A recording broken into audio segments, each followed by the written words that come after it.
The grand estate of Wetherby Hall stood cloaked in mist and sorrow. Once alive with the soft laughter of Lady Eleanor and the patter of twin footsteps, it now echoed only with silence. Lord Edmund Sinclair, a man of 36 winters, wore grief like a second skin since the death of his beloved wife in childbirth 3 months past.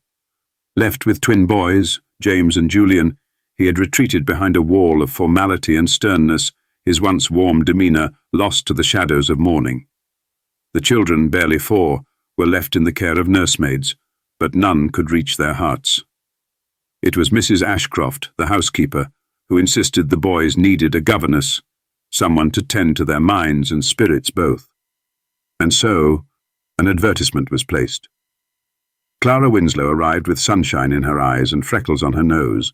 A woman of 25, she had worked in smaller households, never one so grand as Wetherby. She carried little but a suitcase, a sketchbook, and a spirit of optimism that startled the servants. Lord Sinclair met her in the drawing-room, his face carved from stone, voice like frost. Clara curtsied, unshaken. "I am not here to befriend you, Miss Winslow," he said coldly. "You are here for the children." Clara lifted her chin. "Then we are of the same mind, my lord. I came for them." The boys warmed to her within days. She told them stories about knights and dragons, built castles from pillows, and taught them to read with puppets and songs. But Lord Sinclair observed her from a distance, always frowning at her laughter, her playfulness, her refusal to adhere to the sombre tone of the house. Clara and Edmund clashed often. She left the nursery windows open for fresh air and dreams, while he insisted on structure and discipline. She allowed the boys to finger paint. He demanded handwriting practice.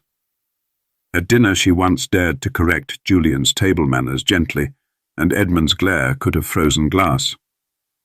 "You overstep," he snapped. "I care," she replied. The tension simmered, yet neither could deny the subtle shift. When Clara tripped on a garden root and fell laughing, he was the first to reach her side. When she caught cold tending to the boys in the rain, he sat by her sickbed longer than propriety allowed. The servants began to whisper. Jealousy crept in like fog. At a charity ball, Lord Sinclair was seen dancing with Lady Beatrice Langley, a widow of excellent fortune and aristocratic poise.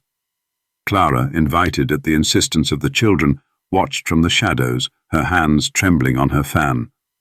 He returned late that night, surprised to see her still awake by the hearth. "Lady Beatrice is quite accomplished," Clara said, staring at the fire. "She is," he replied. "Perfect for a man of your position." "And what would you know of my position, Miss Winslow?" "Nothing, my lord," she said quietly. "Only that children need more than perfection. They need love." She left the room before he could answer. The boys grew brighter under Clara's care, their mischief balanced by growing intellect and affection. They adored her, clung to her skirts, and called her Clary with joyful abandon.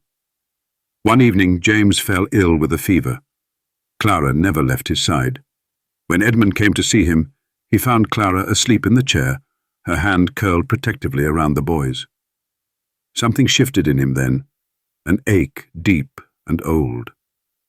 He watched her, the woman who had turned his silent house into a home. That night he stood in the library and stared at a portrait of his late wife. "I loved you, Eleanor," he murmured, "but I'm beginning to feel again, and it frightens me." Spring painted the gardens of Wetherby with lavender and gold. Clara was walking with the boys when Edmund approached, unusually hesitant. "Miss Winslow," he began, "would you walk with me a moment, without the children?" She blinked in surprise but nodded. They walked in silence until they reached the gazebo. There, he turned to her. "I do not know if I am capable of love anymore," he said honestly. "But I know peace when you are near. The boys thrive because of you. I ask not out of loneliness but need. Not just for them, but perhaps for me." Clara's breath caught. "You are offering marriage?" "Yes." She looked toward the house where the boys' laughter rang through the open windows. "I love them," she said, "more than I thought I could. And if I marry you, I will try to love you too, in time." Their marriage was quiet. No grand wedding, just vows spoken under the orchard tree, witnessed by the boys and a few close staff. In the months that followed, love bloomed not in bursts, but in moments. In the way he brought her tea without asking, in how she soothed his nightmares, in shared laughter over Julian's ridiculous poems. But the road was not without its thorns. Misunderstandings, insecurities, and the ghost of Eleanor tested them. One evening, after an argument, Clara tried to leave the nursery quietly, only for Edmund to stop her. "I'm not him," he whispered, "but I'm trying." "And I'm not perfect," she replied. "But I'm here." That night, they kissed for the first time, not out of duty, but choice. Years passed. Weatherby Hall echoed once more with joy, not grief. Clara became not just the boys' governess, but their true mother.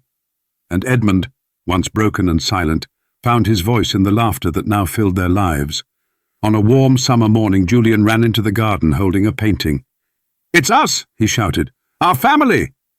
Clara looked at the image, 2 boys, a smiling father, and a mother with freckles on her nose. She smiled, tears in her eyes. Love had come unexpectedly, not in thunder, but in quiet, stubborn persistence. And it had made Weatherby Hall whole again.